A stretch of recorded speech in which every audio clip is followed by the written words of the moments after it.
So aloha, my name is Jari Sugano, and this is my daughter Miley Jen Kaneshiro. We call her MJ for short. And MJ has a rare condition called Dravet syndrome, which is a rare form of epilepsy. She was born with a genetic mutation which causes her to have a number of different seizure types, and in the early years she had seizures all the time. She had anywhere from 1,000 plus a day, and they started with simple head drops to myoclonic seizures, which are very short spasms. They transitioned into the grand mal seizures, partial seizures, and typically, the type of seizures that you see on TV. She has absent seizures, which she'll daze off every now and then. But she's had a number of different seizures that have affected her life. Today she just got home from school, so she's tired, but normally she's very active and hyper. We reached the end of her medication road when she hit 4 years old. We tried everything, every pharmaceutical product out there. We tried ketogenic diets. We tried non-FDA approved drugs.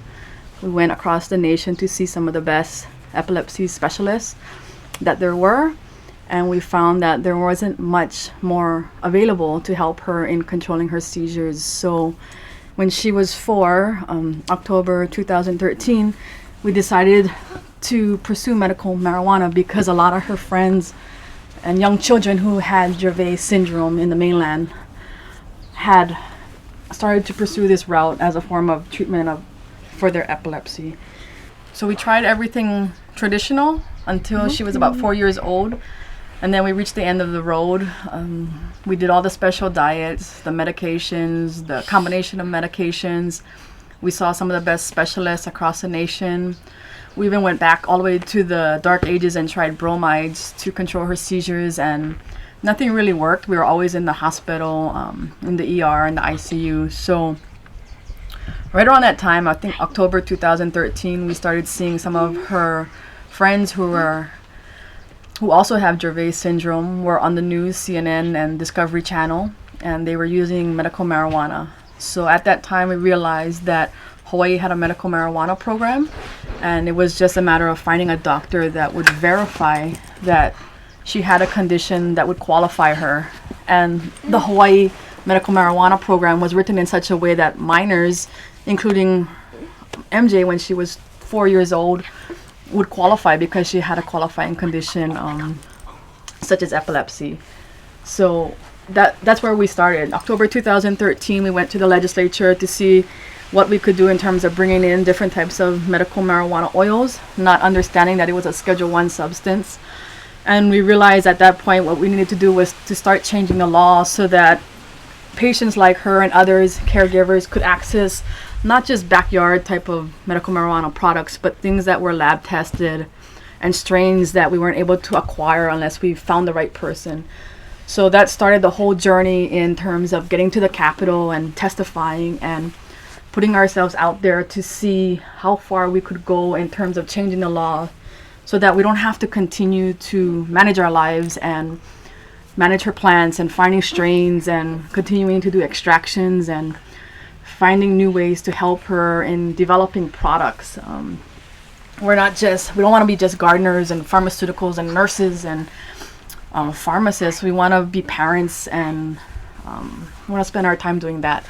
So we testified in support of a number of bills that would allow dispensaries and the medical marijuana program to grow here in Hawaii.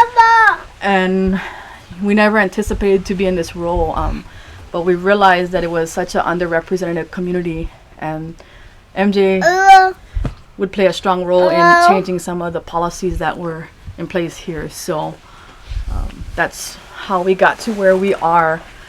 Today she's very active. She's much different than when she was 4. She's hyper. She can hold her own. She can go to school. She can feed the worm bins. She can do everything that a lot of kids can do. It's just that it takes her longer and she needs more help. So we have a lot of friends that come and help us. We have nurses and aides and family that really try to give her the best life possible. And we're very fortunate that Make-A-Wish has helped us in building a backyard so she can come outside and be in a safe environment. And it's really taken a huge community to come forward to help her develop, and we're very thankful for that. And you know, if it wasn't for medical marijuana, she may not be alive today. So we're very mindful that we have a role to play here as well, and we'll continue to do what we can to help push these bills forward and the policy forum so that the program moves forward, so that people who need access to this type of alternative medicine has it when they need it, and that they don't have to go through the many obstacles and roadblocks that we had to get it further away from her initial diagnosis. They would be able to get it at the onset of diagnosis. And I mean, that's a huge undertaking and responsibility. But you know, she doesn't really have a physical voice, but she has a voice in this community, and we understand that that's her role, and so her kuleana, and we're committed to helping her fulfill that responsibility. It seems crazy, but this whole backyard was built just for her. I mean, it's specially designed for her with her love in mind. She just loves water, so it's really the water that's healing her. If you think about it, it keeps her out here. She keeps moving, and she's not the best walker. She could never really walk that well, but even when she has a lot of seizures and she has to recover, it's the water and this backyard that kind of keeps her going. So it's really helping her heal and get better. So it's funny, it's like a blessing in disguise. I just feel that we have this responsibility that we have to continue to show up and be present, and to make sure that her voice and her needs are still a priority for those that create the policy and those that execute the policy and the programs here in Hawaii.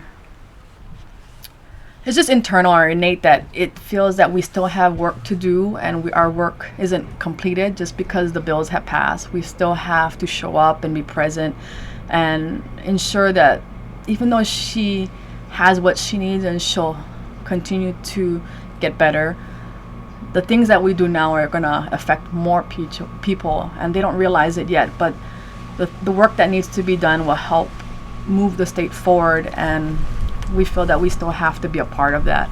And so we understand it's a huge responsibility, huge time commitment, but that's what we are prepared for, and we understand that, and we're going to continue to do it. But prior to taking medical marijuana, her life was very different. She was always in the hospital. We were in and out of the ICU, and it's just our life was circled around the hospital and her medical needs. And today, because of the ability to utilize medical marijuana, and it has been a journey to figure out how to grow it and how to extract it, but if you look at her life today, it's much different. She's able to have a life that's not just circled around epilepsy. She does have epilepsy, but it's just one component of who she is. And so her life is so much different now compared to how it used to be. And we see a future for her. Our life still focuses around her, and much of what we do as a family is to ensure that her safety comes first. So even our son has become our nurse practitioner, and he does everything to support her, but yet we still have time now to go out and do things for him as well. And we have time to take her to the mall and be able to help her walk better and give her opportunities that she would not have had if she was so sickly still. So it's really been, it's been a miracle that this one plant, and how my career has ended up in agriculture, which I never understood, but how agriculture and this plant has really helped her as a medicine, and how she's improving from it has been truly a blessing for us. Let me kiss. Let me kiss. Go. You're so funny. Show a kiss. Make a kiss. Let me make a kiss. You're watching aunties over there. We work with a lot of families that are just starting, and it's the same challenges. They're trying to figure out how to grow the plant and how to extract the plant. So I always tell them it's not as easy as it looks, and it's not gonna you're not gonna get that cure in your first dose. it would be nice to be seizure free, but it does take time and consistency and trial and error. So it's a work in progress, and it just takes time and patience. Go. I started out wanting to be a science teacher. That was my passion when I got out of high school. And then I realized that I couldn't write well enough to get into the College of Education. So the only colleges that I could get into at that time was a College of Tropical Agriculture. And at that time, I've never left the state. So when I got into the College of Agriculture, the first opportunity they gave me was to travel to Missouri and Arizona to see different colleges. And nobody wanted to go. Nobody wanted to take part in these things. So as a child, I was one of four, and I never got these opportunities, so I took them. And then right before I graduated, I was able to work for the USDA Forest Service, live in the forest for the whole summer because nobody else wanted to take part in this opportunity, because it was agriculture and it was cold and it was in the forest all summer. So from there, agriculture has allowed me to travel the world. I've been everywhere from the United States all the way down to Africa, and it allowed me to take on new experiences and new opportunities that I wouldn't have had if I had got into another college and other fields. And as a woman in agriculture, it opened a number of doors for me. And so it's funny how I never anticipated getting into agriculture, but it has enabled me to have a career that I love, and I work with amazing farmers, and yet it has enabled me to find this plant that I could cultivate and help my child get better. And that has been the greatest mystery of all of it. Is I never understood how I ended up in ag or why I ended up in agriculture, but it turned out to be something that has helped our family and has allowed our daughter to stay here longer on this earth and be a part of our lives. So we're very thankful for that the door closed at one time. The door closed and another door opened. And it's funny, if I just got stuck on that moment, who knows where I would be today. But it's been an interesting journey, and I've always wondered why I ended up where I ended up, and it makes perfect sense today. So it took us about 3 years to find strains that were conducive to her condition, plants that had high CBD or cannabidiol and low delta 9. And so the plants that you see behind me have basically a 1-to-1 ratio, cannabidiol to THC, and that seems to work a little bit better for her than the plants that we originally started with, which was high in THC, or that psychoactive cannabinoid that people associate with marijuana. The cannabidiol in balance with the THC works very well, and it has a very low psychoactive component. So it took us a while to find these strains, and many new patients think that you could just find a plant and it'll have all the ideal cannabinoids that you're looking for. But it's a matter of how you grow it, the genetics within the plant, as well as when you harvest it. If you harvest it early, it has one cannabinoid, versus if you harvest late, it has a different type of cannabinoid profile. So the cultivation of the plant is very important for the medicine you're trying to create. And that's just the growing of the plant. You can start with a seed, which has male or female. If you start with a clone, it's ideally usually females, which is what you want for the flower. And then when you move into the extractions, it just depends on what type of medicine you're looking for as well. Early on, we looked for THCA, which was the acidic form of delta 9 or THC, so it wouldn't be so psychoactive. We had a hard time keeping up with the quantities so that she could remain on a consistent supply. So we started moving into oils and tinctures, and making her flowers convert into a botanical oil, or extracting the cannabinoids from the flower using alcohol as our solvent. And so far the alcohol extractions seem to be the best, because we extract about 4 or 5 different cannabinoids from the plant or the flower. And right now she's probably doing very well in terms of seizure control, but her cognitive ability has also improved as well. She's able to babble and stand up on her own and walk, and we don't always have to be by her side. She can play independently. So It's really, there's a science behind it. It's not rocket science, but there is definitely a scientific process to utilizing this plant as a medicine. And it has taken us probably 3 years, and we could have saved that time if things had been put in motion earlier. But you know, it's just a process, and bigger things are about to happen across the nation. So I think things are going to get better and better in terms of availability of products and more precision in the type of medicine products that we're going to see coming out across the country. The Department of Health has finally picked the companies that will run the dispensaries here in Hawaii, and those dispensaries have gotten the green light to start operating. So it'll probably take anywhere from 6 months to a year before you start seeing dispensary doors open and products available for sale.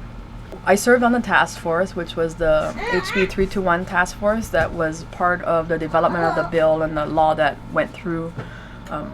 The law specifically states what products will be allowed under the Hawaii state law in terms of dispensary sales. They're very limited. And then this year, the legislature passed a number of additional products like transdermal patches and lotions that will be available for sale as well. But the edible products are still not available, and they will not be until a task force or a group is formed to evaluate whether edibles is something that the state wants to go into or not. But the products that will be available will be the flowers, it will be the tinctures and the oils, capsules and lozenges.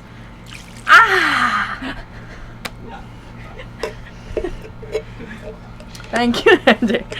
I have a big wet spot. At least it's not in the wrong spot. It's okay. It's right here, yeah? Yeah, so the edibles are going to take time. I think because of the whole concern about how edibles are handled in the mainland, it's going to take time before Hawaii passes something like that. But a lot of the products that have gone through, they have the medical patients in mind. So that's why they went through. And I think that's why a lot of the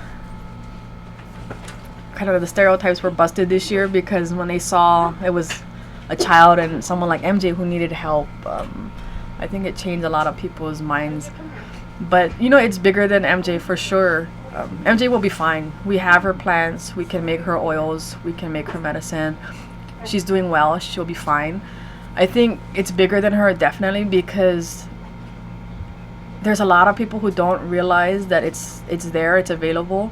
And we have such fear for it because we're taught as small children that it's something that it's a medicine. I mean, it's a drug, and it should be avoided. And when you look at some of the literature coming out from across the world globally, there's a lot of literature that shows the medical value of medical marijuana, but still we have that fear indoctrinated inside of us. So I think as time moves on, you're going to see more people transition into trying it and evaluating it, whether it's right for them or not. But it is bigger than her because it's something that a lot of people could benefit from, that, and it will be available now in the upcoming months for them, where if the bills did not pass, the laws did not transform, you know, people would still be waiting. They would still be wondering what if. But we lost a lot of friends and family over the last couple of years from cancer and a number of different health-related issues. And imagine if this was available for them at that time when they needed it. I mean, I never wanted for her to say, what if we tried and what if we didn't try? So it was always a matter of, let's try this, and if it doesn't work, it doesn't work. And if it does work, that's great. And so as we talk to new parents and we meet new people, you know, I don't have recommendations for them. I think if it's just something they want to pursue, we will support them.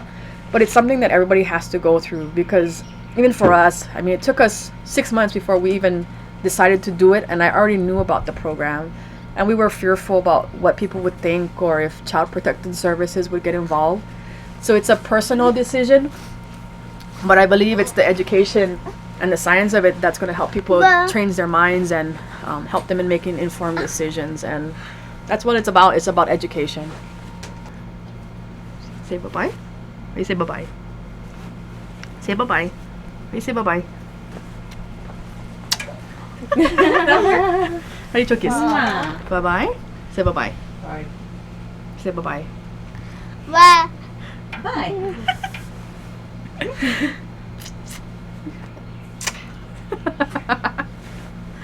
Oh, bad. There you go.